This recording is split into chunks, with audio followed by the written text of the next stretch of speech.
que é a fibromialgia? A fibromialgia hoje a gente define do ponto de vista técnico, né? O Colégio Americano de Reumatologia, em 2016, ele traça os critérios para a fibromialgia. A fibromialgia é dor no corpo todo. A gente divide, de uma maneira geral, em 5 partes do corpo. Braço direito, braço esquerdo, a perna direita, a perna esquerda e o tronco, né? Então, desses 5, teria que ter 4 partes acometidas. E a gente analisa nessa classificação a intensidade, a extensão da dor que acomete esses pontos, e analisa também os sintomas associados, que são a fadiga, o sono não reparador, é um cansaço, muitas vezes dormência, formigamento, esquecimento, que são sinais que vêm relacionados à dor. Tem que ter pelo menos 3 meses de dor, não de uma crise de dor, mas que a pessoa relate dor durante 3 meses. Então, conceitual, mais de 3 meses com essas características, a dor. E, logicamente, que deve ser excluir outras causas para a gente fazer o diagnóstico de fibromialgia. Pois a fibromialgia, de uma maneira geral, ela não tem um exame, é um diagnóstico clínico, tá? Mas é um diagnóstico clínico, eu vou explicar isso, mas isso já consegue ser comprovado que a fibromialgia existe como doença. Próximo slide. Vou falar um pouco da história da fibromialgia para vocês entenderem como que funciona no mundo essa fibromialgia. E da onde que vem isso? O primeiro relato que tem era uma dor no corpo, foi colocado em 1904 pelo William Goyes como fibrosite, porque achava que era uma inflamação no tecido colágeno. Então, era uma ideia que tinha inflamação no colágeno, não sabia qual, mas foi colocado. Foi a primeira vez que tentaram falar sobre aquele reumatismo antigo, que todo mundo falava que não melhorava, que não aparecia em exames. Então, foi a fibrosite. Em 1976, que veio o termo de fibromialgia. Por quê? Em 1976, começou a falar, opa, não tem inflamação. É um processo que acomete fibro, que é o tecido colágeno, mio, que acomete o músculo, e gia, que é a dor. Então, dor no músculo e no colágeno. Já começando a tirar, em 1976, a ideia que era uma doença inflamatória. Em 1990, né, foi avaliando, o Colégio Americano de Reumatologia, que hoje, né, a gente faz o critério por ela, em 1990 fez uns critérios que muita gente conhece, que popularizou a fibromialgia. São os 18 pontos de dor. Dos 18 pontos, teria que ter 11 pontos de dor associado a um sono não reparador, a um cansaço no corpo. Então, isso popularizou. Isso foi em 1990. Então, já tem 25 anos, 35 anos. E, realmente, eles foram vendo a importância da dor e cada vez mais falando sobre isso. Aqui no Brasil, começou-se a se falar também sobre dor, porque isso espalhou pelo mundo. Que doença é essa? Que a gente, neste período ainda, a gente não conseguia provar que era uma doença. E nisso, próximo slide, por favor. Eu tenho muita honra desse simpósio, foi o primeiro simpósio de dor e o primeiro congresso que eu fui, 1991, há 34 anos atrás. Isso foi nesse período que estava fazendo a classificação de fibromialgia. E começou a espalhar pelo mundo, inclusive em Belo Horizonte, onde que eu tive a felicidade de estar. Pode voltar? Passado. A importância da dor cada vez ficou maior. Esse, não o outro, passado. O outro, voltam, isso. Em 1995, a dor foi considerada o 5º sinal vital, pois a pessoa com muita dor, ela vai desregular o corpo todo. Hoje em dia, todo mundo sabe, tem que fazer exercício, tem que dormir bem, tem que alimentar bem. Agora, com dor, a pessoa desregula inteiro. Então, em 1995, eles colocaram isso como sinal vital. Então, sinal vital tem frequência cardíaca, frequência respiratória, pressão arterial, temperatura e dor. Então, isso é um fato muito importante.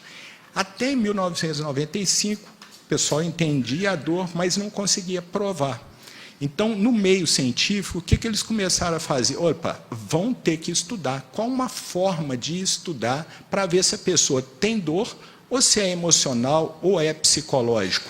Na realidade, eles começaram a fazer uma coisa chamada ressonância funcional. Como que funciona essa ressonância funcional? Eles conseguem fazer um estímulo de dor, ou um estímulo que, teoricamente, não era para sentir dor, e eles conseguem ver no cérebro a ressonância nuclear magnética, que aquele local do cérebro aumenta a vascularização. Então, isso comprovou, isso foi na época de 2002 a 2008, que se comprovou no mundo que a fibromialgia existia através da ressonância nuclear funcional. E as pessoas perguntam, por que não tem essa ressonância aqui? Porque são aparelhos de milhões de dólares, precisa de ficar em locais realmente com uma estrutura muito grande, os profissionais que interpretam são especialistas em neuroimagem, então são profissionais extremamente caros, um exame demora muito tempo, em torno de meia hora, 1 hora para se fazer o exame. Em outras palavras, monetariamente não se consegue fazer isso do ponto de vista de escala, mas foi comprovado em 2002 a 2008 que a fibromialgia é uma doença, que não era a pessoa estava fingindo ou alguma coisa desse tipo. A partir do momento que foi comprovado em 2008, eles começaram a falar, olha, a gente vai ter que categorizar isso como doença. Eu vou fazer aqui, é interessante, porque a gente tem o CID-10. O CID-10 é o Código Internacional de Doenças, que define qual doença que a pessoa tem. E ele é muito importante para, do ponto de vista estatístico, saber quantas pessoas têm aquela doença, do ponto de vista de estudo, para se projetar como que vai ser a saúde, aonde que vai ser os recursos, entendeu? Aonde que se vai pagar ou não, né, um benefício. Então, precisa ter um código, precisa estar no Código Internacional de Doenças, feito pela Organização Mundial de Saúde. Esse código foi feito, pode passar os 2 slides, esse CID-10, não sei se vocês lembram, 1990, foi na época que foi feito, ainda não foi feito aqueles 18 pontos de dor da fibromialgia e que não tinha uma comprovação científica que a fibromialgia era uma doença. Então, o CID-11, que foi colocado pela Organização Mundial de Saúde em 1990, implantado no Brasil em 1996, ele não contemplava a dor nesses códigos. Então, vamos voltar em 2002 a 2008. A doença foi comprovada. Então, eles fizeram um estudo, ali mais ou menos de 300 especialistas, rodaram 55 países, eu estou falando em 2008, 2010. Esses especialistas ficaram estudando durante 10 anos e fizeram o novo CID-11, que a Organização Mundial de Saúde aprovou ele em 2019. Então, em 2019, foi aprovado o CID-11, que é extremamente importante, e coloca a nível mundial que a fibromialgia é uma doença. Isso vai facilitar, por quê? Os profissionais vão ter que fazer o diagnóstico correto, entender e classificar isso. Isso fomenta o estudo, fomenta o entendimento da doença. E como foi feito em 2019, eles deram um prazo de 3 anos para se implementar isso. Então, teoricamente, era para ser implementado isso, e nos outros países foram em janeiro de 2022, tem 3 anos. Só que no Brasil não conseguiu implementar isso em janeiro de 2022. Estava para ser implantado em janeiro de 2025, o CID-11, e foi adiado agora para janeiro de 2027. Então, é uma coisa que, com esse CID-11, o que isso significa com essa história?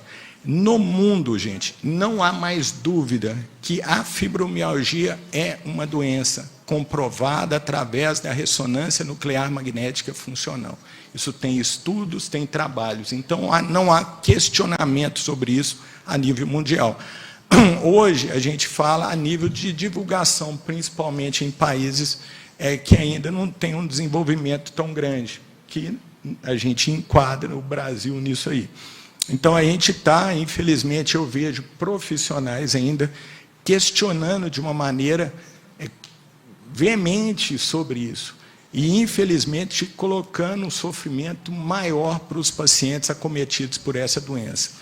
Então, realmente, é uma coisa muito ruim. Agora, eu vou passar para outra parte, falando da história. Agora, eu vou tentar ver se vocês conseguem entender por que dói. Próximo slide. Por que dói? A primeira coisa é diferenciar dor aguda de dor crônica. A dor crônica, geralmente, é um sinal. A pessoa caiu, bateu, queimou, deu uma pontada. Aquilo ali é um sinal de alguma coisa. Mas a dor crônica, depois de 3 meses, além de significar alguma coisa, é um problema no sistema de dor.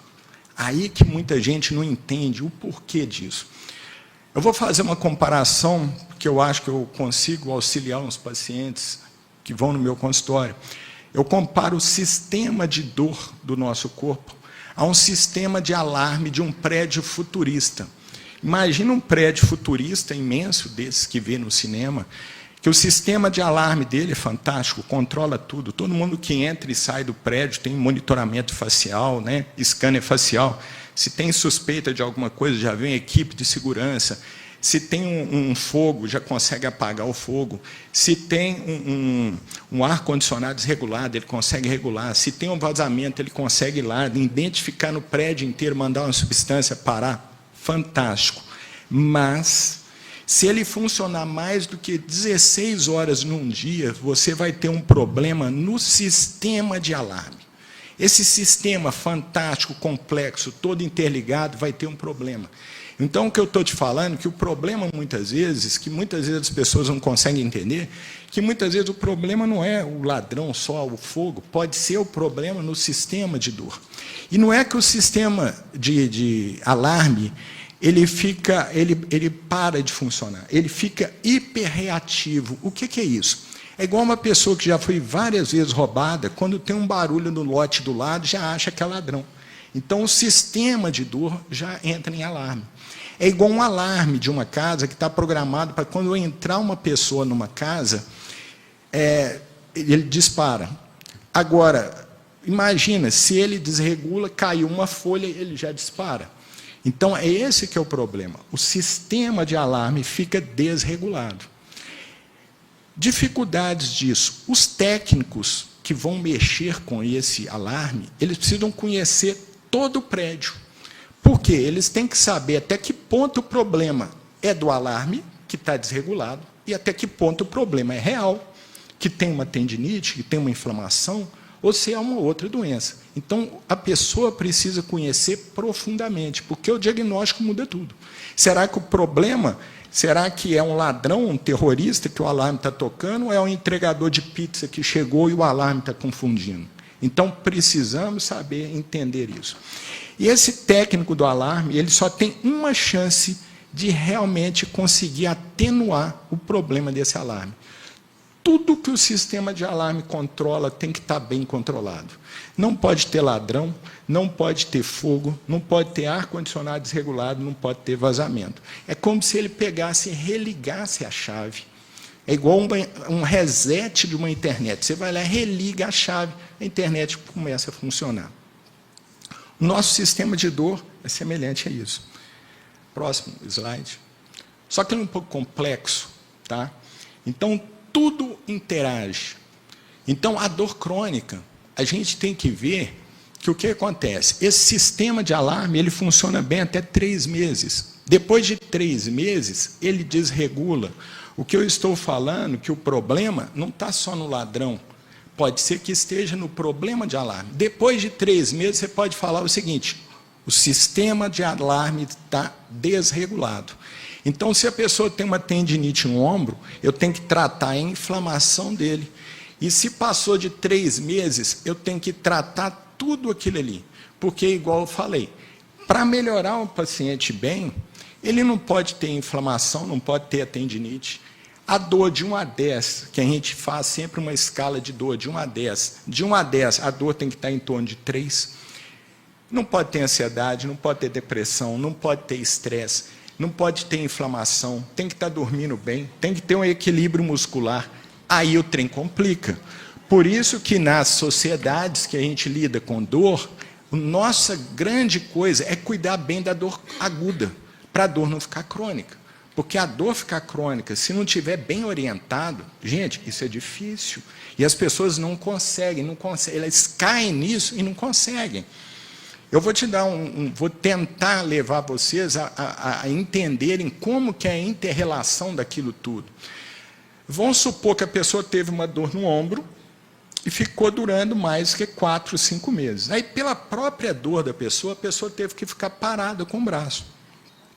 E a inflamação melhorou. Só que ela já tinha tido nessa pessoa o problema no sistema de dor. O sistema de dor dela já estava alterado. Então, mesmo a inflamação melhorando, a dor dela continuava, de 1 a 10, continuava em 8, 9.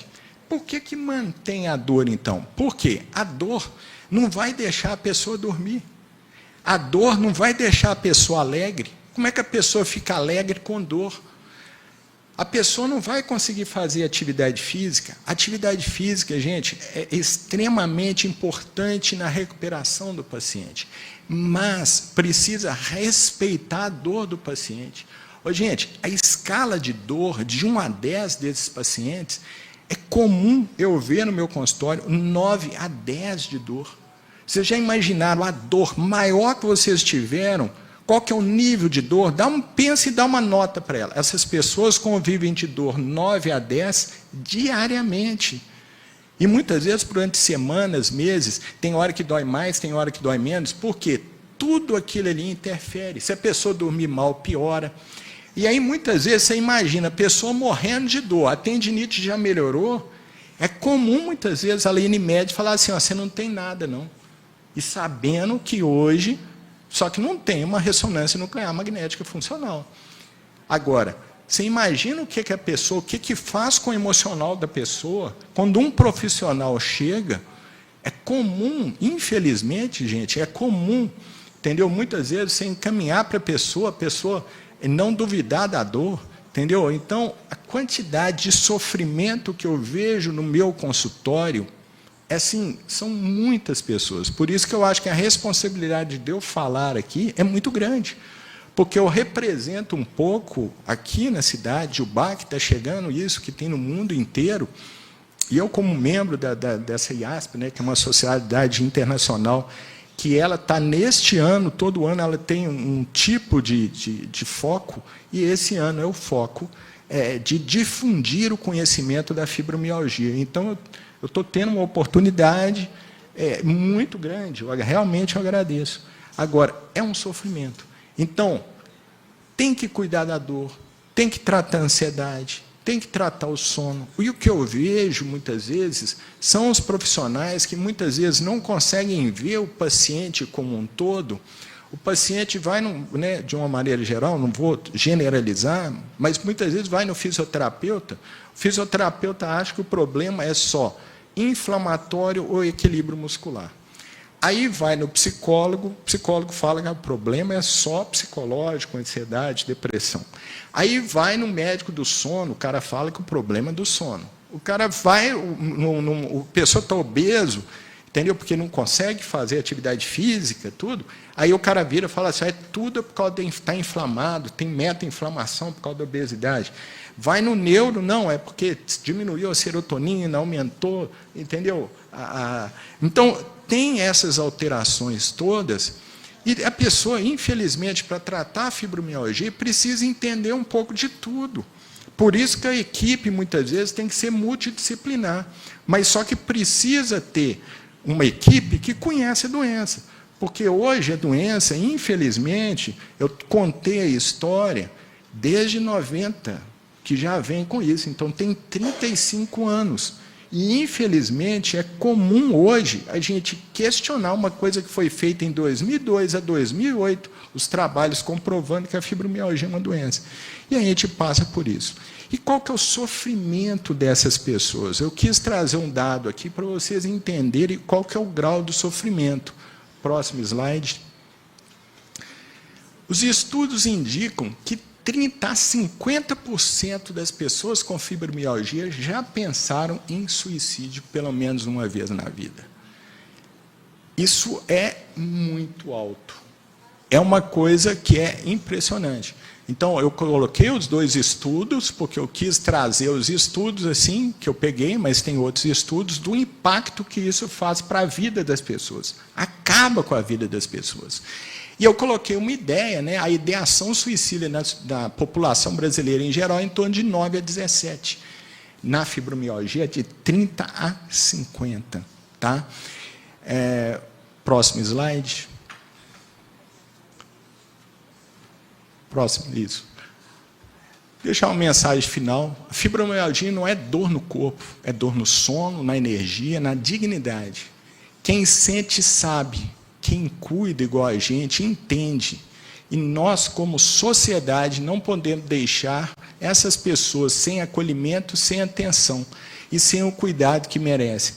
Pois, muitas vezes, os estudos mostram que o tratamento mais efetivo é o acolhimento, muitas vezes o acolhimento da família. Isso é importante.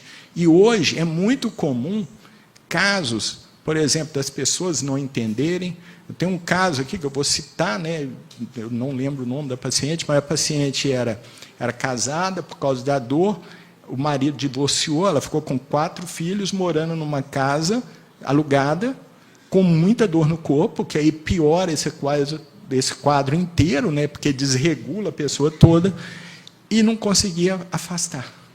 Então, é muito, e a gente não consegue fazer nada, porque, infelizmente, o CID-11 ainda não está implementado, mas tem algumas cidades que já estão fazendo, em Minas já reconheceu. E eu estou trazendo alguns dados, eu gosto de contar um pouco a história, que faz parte um pouco da minha história, nesses anos, que eu sempre tive a dor, assim, para tratar bem o paciente, principalmente na ortopedia, você precisa entender dor. A dor, se a pessoa sente muita dor, ela cria uma memória de dor e é horrível. E a dor aguda pode se tornar dor crônica. E é complicado. Próximo. Obrigado.